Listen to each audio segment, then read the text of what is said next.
Seasoned with Grace Unbox presents Tune Up Tuesdays. This live weekly event is here to provide you and your family with tools for stronger family relationships. And now, here are your hosts, Doctors Robert and Denise Davis. Hello everyone, and welcome back to another episode of Tune Up Tuesdays, presented by Seasoned with Grace Unboxed. Tune Up Tuesdays give viewers tools and strategies to tune up, to improve, and to enhance family relationships. We want to help you gain a better understanding of your family, as well as to equip you to improve family relationships. We hope to be a resource as you improve every area of your family functioning. So let's get started. All right, wonderful. Again, thank you for joining us for Tune Up Tuesdays. Hope that you are ready for Christmas. Unfortunately, Santa and I had a major blow up a few years ago, and he's chosen to stop visiting our home. He has not been speaking to me. He refuses to give me gifts. One year I got a big lump of coal that was put in my stocking. I don't want to talk about it. It's very emotional.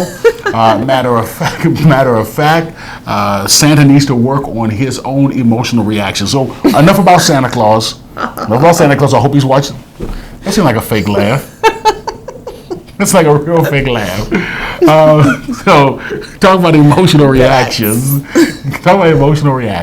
That's what we've been discussing for the past few weeks. Right. And Denise chose to give a fake laugh as a reaction to her emotion of, I hope this guy hurries up and moves on.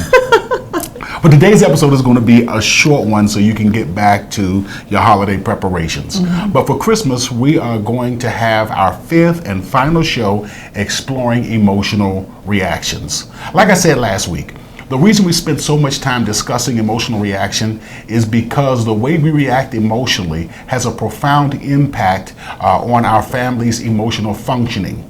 How a person responds when they get angry or when they get sad or annoyed or frustrated or happy or stressed or depressed impacts the entire family's relationship and the family's functioning.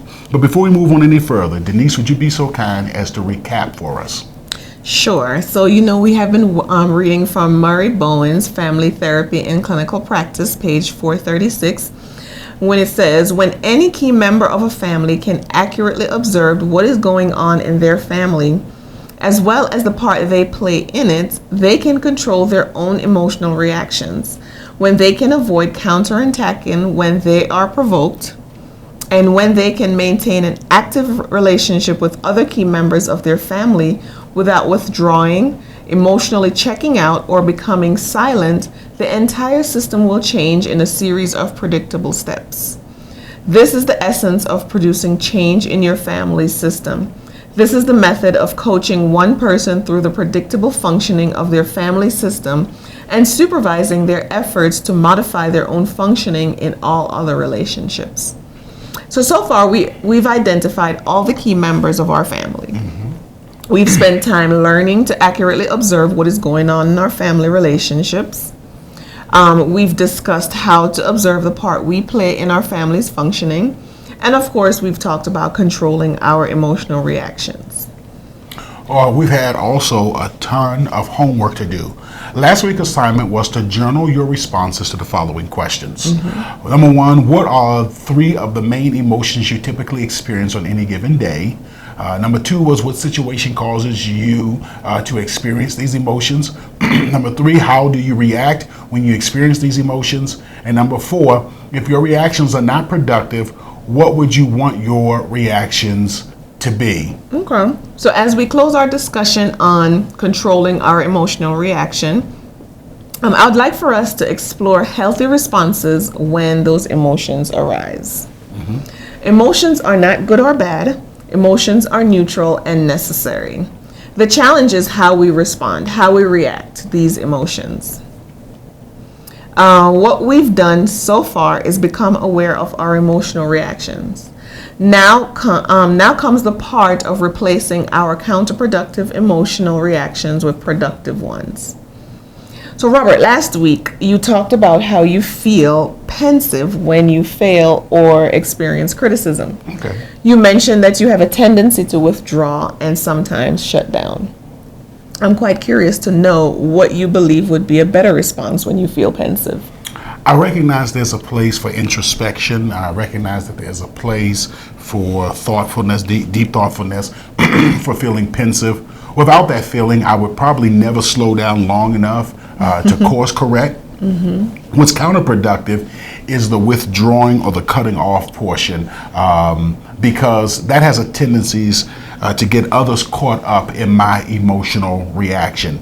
People typically want to console you, or they want to scold you when they sense that you've withdrawn. They either want to console you or scold you. It's a desire to bring balance back to the relationship. Okay. And what that does when others are trying to, bring balance to the relationship or whatever it may be, that means that they have become entangled in my emotional mess.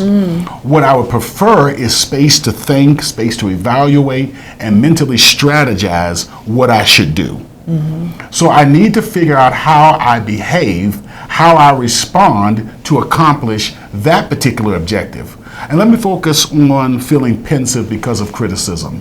One strategy that I could use could be to tell the person that I need a little time to process their critiques. Next, I can force myself to engage the person with the purpose of gaining deeper understanding. Okay, so I've had a chance to think about it now. I want to come back. Let's talk a little bit. You brought up some good points, or you brought up some points, whether they're good or not. You brought up some points. I want to kind of, discuss this a little bit with you, rather than just withdrawing and saying, you know what, my name is Wes and I ain't got to put up with this mess. Okay, so on a couple of occasions, you've talked about not letting others have control over your emotional responses. And I can see how you can be controlled by someone who is critical. So a person who knows you could say, if I want to get rid of Robert, all I have to do is criticize him.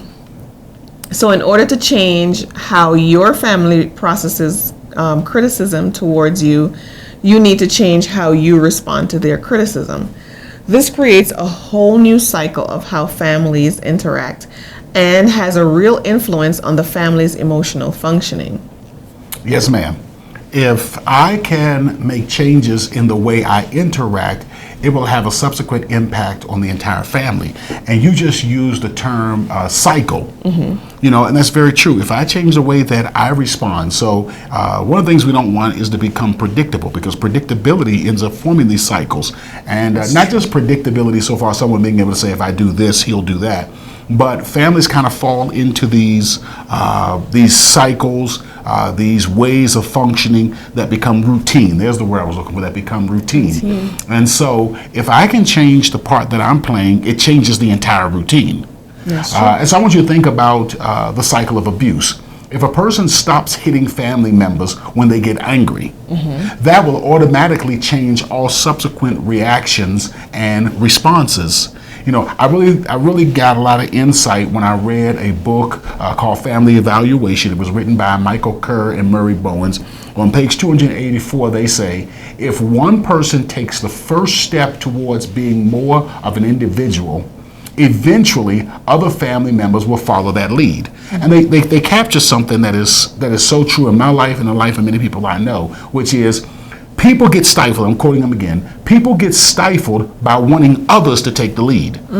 So yeah, we need to change, and you need to be the one that does the changing and that starts the changing. So change yourself. That's the way a lot of people say it. But, if we're going to bring about change, it needs to start with us, as Dr. Kerr and Dr. Bowens just said. So be the first one to get off the roller coaster. Be the first. Someone's got to get off the roller coaster. Then others will start getting off the roller coaster. Then someone else is going to get off the roller coaster. It's like on a seesaw.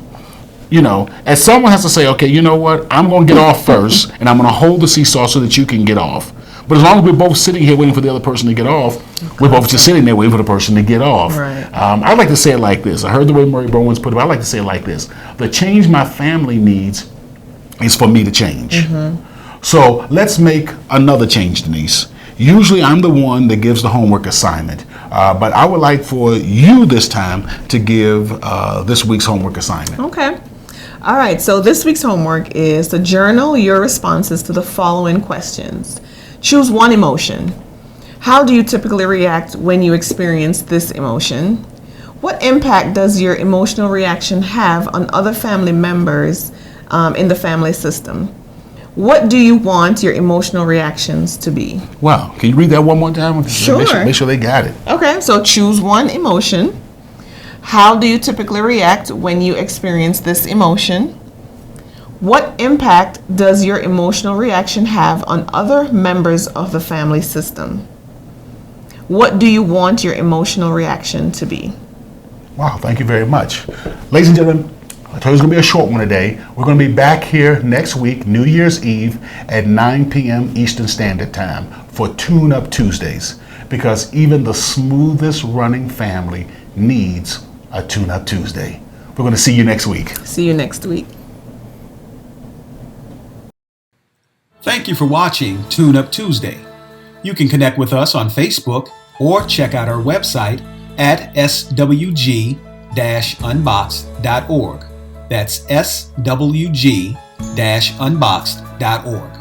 Again, thank you for watching, and tune in next Tuesday at 9 p.m. Eastern Standard Time for another insightful episode of Tune Up Tuesday. Seasoned with Grace Unboxed also provides healthy relationship training and leadership development for businesses, churches, and community organizations. For a free consultation to discuss your team's needs, please contact us at our website at swg-unboxed.org. That's swg-unboxed.org.